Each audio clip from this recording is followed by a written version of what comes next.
Soy Tomás Javier Jiménez Hernández y mi número de cuenta es 1386-2326. Las fuentes consultadas para este trabajo son Raimundo Gil Rendón, El neoconstitucionalismo y los derechos fundamentales; Luigi Ferrajoli, Constitucionalismo principialista y constitucionalismo garantista; Miguel Carbonell, Neoconstitucionalismo y derechos fundamentales en América Latina, apuntes para una discusión; Héctor Fix-Amudio, Las reformas constitucionales mexicanas de junio de 2011 y sus efectos en el sistema interamericano de derechos humanos; y los videos de Amado García, Crítica al neoconstitucionalismo en 5 minutos, y de Diego Higuera, El neoconstitucionalismo. Hoy voy a tratar de dar respuesta a 3 preguntas relacionadas con el neoconstitucionalismo. Primera pregunta: ¿cómo se relacionan los derechos fundamentales con el neoconstitucionalismo? Para responder esta pregunta, primero es necesario hacer una distinción entre derechos humanos y derechos fundamentales. Los derechos humanos son aquellos derechos que son considerados innatos a las personas y les son inherentes a su condición humana. Así tenemos, por ejemplo, el derecho a la vida, a la libertad, al pensamiento libre, a la autodeterminación, etc. El derecho natural ha defendido la idea de que estos derechos son inalienables y que son anteriores a las normas creadas posteriormente por el hombre, por lo que en consecuencia son inafectables por dichas normas. El neoconstitucionalismo recupera en cierta forma esa noción a través de lo que se denominan derechos fundamentales. Estos derechos deben entenderse como los derechos que se establecen en la Constitución, adquiriendo el nivel más alto de jerarquía normativa en el sistema jurídico de determinado país. En otras palabras, los derechos fundamentales son aquellos derechos humanos elevados a rango constitucional y a los que los textos constitucionales pretenden proteger. Segunda pregunta: ¿cómo propone el neoconstitucionalismo realizar la protección de los derechos fundamentales? Pues a través de las siguientes 7 características, el neoconstitucionalismo pretende realizar dicha protección. 1. Una constitución rígida. Las nuevas constituciones se caracterizan por los procedimientos complejos y agravados para promover reformas a la Constitución. Número 2. Garantía jurisdiccional de la Constitución. Esta es una de las principales características del neoconstitucionalismo.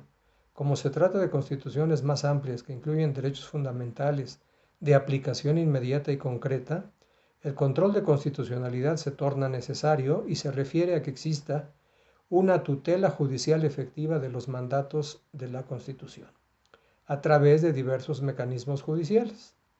Esto es de lo más importante, ya que una vez que el texto constitucional ha incorporado los derechos fundamentales y ha plasmado diversos principios y reglas al respecto, si cualquiera pudiera violentarlas o incumplirlas sin consecuencia alguna, se estaría frente a normas inefectivas. De ahí que surjan los tribunales constitucionales como instancias encargadas de proteger y garantizar el cumplimiento del texto constitucional y también el surgimiento del control de constitucionalidad, bien sea concentrado, que es el que llevan a cabo los tribunales constitucionales, o bien sea un control difuso, cuando también participan en dicha protección constitucional los diversos tribunales del sistema jurídico.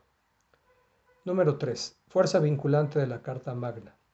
Este apartado hace referencia a la vocación de implementación de los mandatos constitucionales. Requiere que la Constitución tenga aplicación en sus interpretaciones, y ahora las fuentes del derecho son la norma, la interpretación y los precedentes obligatorios. Cuarta característica: la sobreinterpretación del texto constitucional. La pretensión no es la sobreinterpretación de los derechos, sino que los derechos abarquen todo lo que deben abarcar. Característica 5. La aplicación directa de las normas constitucionales. Una de las cuestiones más relevantes es precisamente la posibilidad de invocar a la Constitución de forma directa en un caso concreto, lo cual se conoce como valor normativo, eficacia o aplicación directa de la propia Constitución, por lo que ahora ya no es necesaria una ley reglamentaria para aplicar la Carta Magna. Característica 6. La interpretación conforme de las leyes a la Constitución. Significa que ahora estamos ante una forma de creación o cambio normativo sin modificación de texto. En la interpretación conforme a la Constitución, el objetivo principal no es interpretar a la propia Constitución, sino a las leyes infraconstitucionales, lo que constituye también una técnica de control de constitucionalidad. Y última característica, la influencia de la Constitución sobre las relaciones públicas. Ahora las constituciones se han vuelto eje central de la vida social, jurídica y política de las naciones. Tercera pregunta. En tu opinión, ¿la reforma de los derechos fundamentales es de corte principialista o garantista? Efectivamente existen dos grandes corrientes respecto del neoconstitucionalismo. La principialista, encabezada, entre otros, por Pozzolo y Commanducci, sostienen la idea de que la Constitución está integrada por principios y reglas y que éstas deben recibir un tratamiento diferenciado. Esta visión se acerca más a la idea de una conexión entre derecho y moral. Las reglas son interpretadas siguiendo los métodos convencionales y se aplican subsuntivamente. En tanto, los principios se aplican en razón de sus posibilidades fácticas y jurídicas y son objeto de la proporcionalidad y de la ponderación. Por otra parte está la visión garantista, expuesta fundamentalmente por Luigi Ferrajoli. Con base en esta diferenciación, yo diría que la reforma a los derechos fundamentales es de corte principialista, ya que ahora todos los derechos civiles, políticos y sociales contenidos en el texto constitucional se convierten en derechos humanos que deben tener una tutela y un ejercicio eficaz, y sitúa al Poder Judicial como garante de todos los derechos. Gracias.